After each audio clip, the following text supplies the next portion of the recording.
આપણી કહેવત છે બોય કટમાં બકલ નહીં ગધેડાની નકલ નહીં. બોય કટમાં બકલ નહીં ગધેડાની નકલ નહીં ટોળાને અકલ નહીં. તમે જો ટોળું ભેગું થયું એમાં ડાયો માણે પાણાને ઘા કરવા માંડે, કારણ કે એની ડાય પે વિખાઈ જાય. ટોળામાં કોઈ દી અકલ ન હોય. એક બાપા નીકળ્યા છે, એક હોંડાવાળા અડી ગયો ને તો બાપા પડી ગયા. હોંડાવાળો નીકળી ગયો તો આ તો માણસો દોડીને આવી ગયા ને બાપાને ઉપાડી લીધા ને ફૂટપારી ઉપર મૂક્યા ને એક જણે 108 ફોન કર્યો. બોલો, ઝડપથી આવો એ કે અહીં એક્સિડન્ટ થઈ ગયું છે.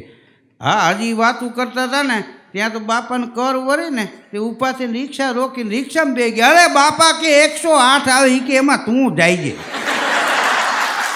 અમારે બીજાય કામ હોય. બાપા તો રિક્ષામાં બે નીકળી ગયા ને જ્યાં 108 વાળાનો ફોન આવ્યો એ કે હું પહોંચવા આવ્યો છું. પછી આને એમ થયું કે હવે આમાં બિહાર છું કોને. ગતનો એવો તૈયાર એ કે ભાઈ એ કે હવે ન આવતા. કેમ? એ કે બાપા તો વયા ગયા. તે ઓલાને એમ કે મરી ગયા છે કે એ તો દાણા પાણીની વાત છે ભાઈ. કારણ કે 108 પછી મરી ગયા હોય એને ન લઈ જાય, એને લાગ્યું ક્રેક થઈ ગયા હોય એને જ લઈ જાય. હા, એ કે દાણા પાણીની વાત છે. તે પાયલુવા તે પોષિયા તે જીવાડ્યા જે અંજળ દાણે આવ્યા અમે મળવા તુને મેં પરદેશી પંછી મુસાફિર આયે શેલાની રેવું તમારી નગરી મારા જબલગ હો દાના પાણી. ગિનારની વાત કરીને ત્યાંથી પાછું વાળી દીધું. બોલો. હા, એક ભાઈ તો હોન્ડા લઈને એક દી નીકળ્યો ને તે ટ્રક આરે ફટકાણો ને તે એ ફંગોળાઈ ગયો અને હોન્ડા વ્હીલમાં આવી ગયો. ત્યાં તો ટોળું ભેગું થઈ ગયું. આવા ભારે વાહનને ગામમાં આવવાની કોને પરમિશન આપી છે? આગ ચાંપી દો આને. ઓલો કે ભાઈ રહેવા દો, પડ્યો કે આગનો તપ નહીં, આને હળગાવવા જ પડે. એ ઘાસલેટનું ટબલું એક જણો લઈ ખોટાડો હળગાયો ને એ ઓલો રાળો રાળી કે અટાણ સુધી મને મૂંઠમાં લાગ્યું તો હવે હું હાવ મરી ગયો. કેમ? એ કે એ હોન્ડામાં 8 લાખ રૂપિયા હતા મારા. ખટારા ભેગું હોન્ડાય હળગી ગયું. બોલો, એટલે સમજ્યા વિના સેવા ન કરાય. એક ભાઈનું એક્સિડન્ટ થયું ને ત્યાં તો માણસો ભેગા થઈ ગયા ને ટીંગા તોડીને કરીને ઉપાડ્યો. એટલે કે ભાઈ મારી ઘરવાળી એ બધું થઈ જાય અટાણે તમે તમારું જોવો. 108 બોલાવી લીધી ને ભેગા બેસી ગયા ને ભાઈ નહીં નાખ્યા 108માં. પણ મારી ઘરવાળી એ બધું થઈ જાય. અહીંયા સરકારી દવાખાને લેવા પાટાપિંડી કર્યા. મારી ઘરવાળી કે હવે નંબર લાવો હું ફોન કરું. અરે કે નંબરની ક્યાં છે? મારા હોન્ડાની વાહે બેઠી હતી ઉલડીને ખાડીમાં પડી ગઈ છે.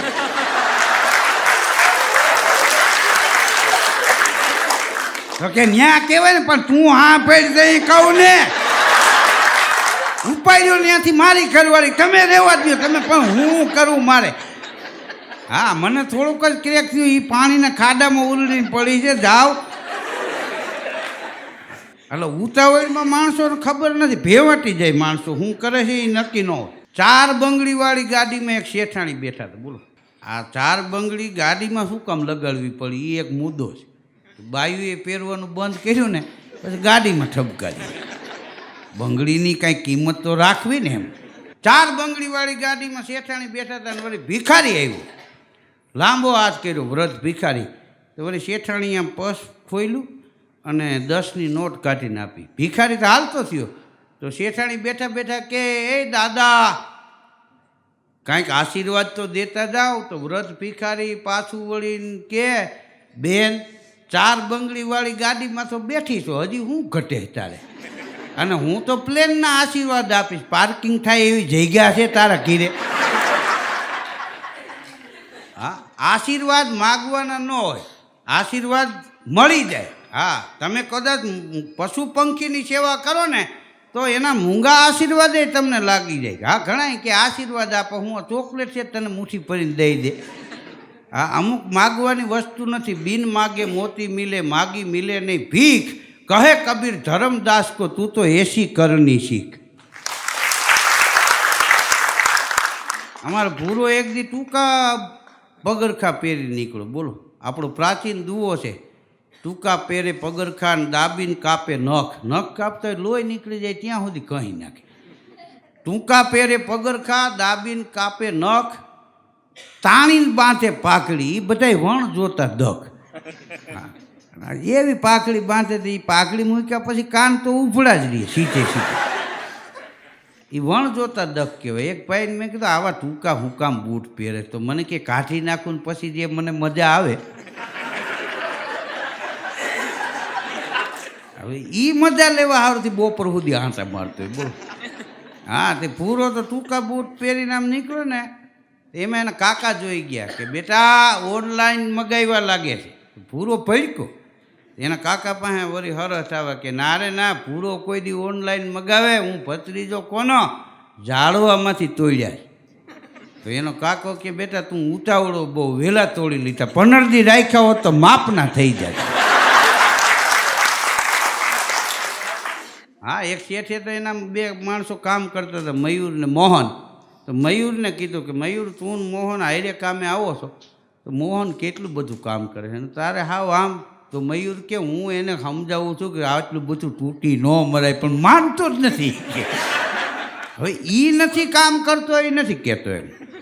એક દી એક ભાઈ એના મિત્રના ઘેરે ગયો અને પૂછ્યું કે મારા ભાભી નથી કે છે ને તો કે દેખાતા જ નથી કે બાજુમાં જ છે. એની બા આરે વાત કરે છે હમણાં આવીને લપ ઉપાડશે નોખા થવાની. એ કે મોટા ભાઈ ગામતરા કર્યા રાખે નાનાની વાડીએ જવું હોય જાય ને આપણે કેટલા તૂટી મળી છે આપણે દીકરી દીકરા જુવાન થયા તમને કાંઈ ચિંતા જેવું નથી ને તમને કેદી ભાન આવશે ને. એનો મિત્ર કે આવું કેટલી વાર હાલે. એ કે કોણ જાણે હું તો પછી હોઈ ગયો હોય. બોલો એ હોઈ જાય તો સુધી હાલતું નાને એમ કે રેડિયા વાગે છે. 2 પતિ પત્ની રાતે વોકિંગમાં ગઈ કે આ ચાલને આપણે સવારે જવા કરતાં અત્યારે વોકિંગ કરી લઈ. હા પછી મોડાઓ જાગી તો વાંધો નહીં. તે રાતે વોકિંગમાં ગયા ને તે સિટીની બહાર નીકળી ગયા અવારું જગ્યા અને ચૂડેલ હામી મળી. હા ને ખળખળાટ ડાન્સ કાઢ્યા. તો ધ્રુજી ગયા કે ધ્રુજોમાં તમારા પતિ પત્નીનો પ્રેમ જોઈ અને મને આજ પોરસના પલા છૂટ્યા છે. બેયને એક વસ્તુ આપવી છે માગો. તો બાઈ કે હું મારા પતિ સાથે આખા વર્લ્ડની ટૂર કરવા માગું છું. આમ 2 ચપટી મારી દેવા આખા વર્લ્ડ ટૂરની 2 ટિકિટ આવી ગયો રહેવા જમવાની વ્યવસ્થા સાથે. હાલે કે મોજ કરી. એના પતિને કે હવે તમે માગો. તો કે હું આખા વર્લ્ડની ટૂર કરવા માગું છું પણ મારાથી 30 વર્ષ નાની બાઈ સાથે. ચૂડેલે 3 ચપટી વગાડ્યો આમ. ત્યાં એ 60 વર્ષનો હતો 90 વર્ષનો થઈ ગયો. હાથમાં એક હાથમાં લખવા નામ આમ કરે.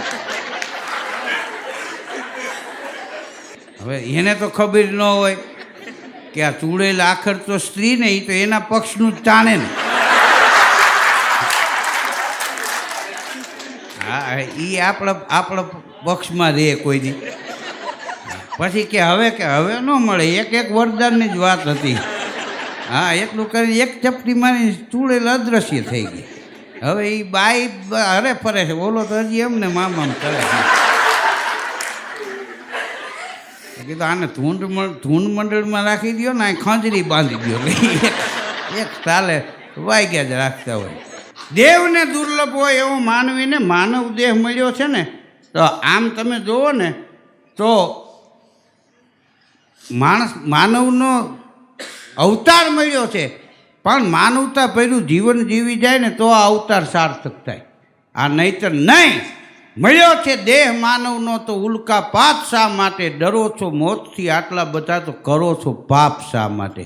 આપ સૌએ મને માણ્યો એ બદલ આપ સૌનો ખૂબ ખૂબ આભાર. In association with Ram Audio. આવા જ અઢળક જોક્સ માટે સબસ્ક્રાઇબ કરો YouTube channel Ram Audio Jokes. Ram Audio.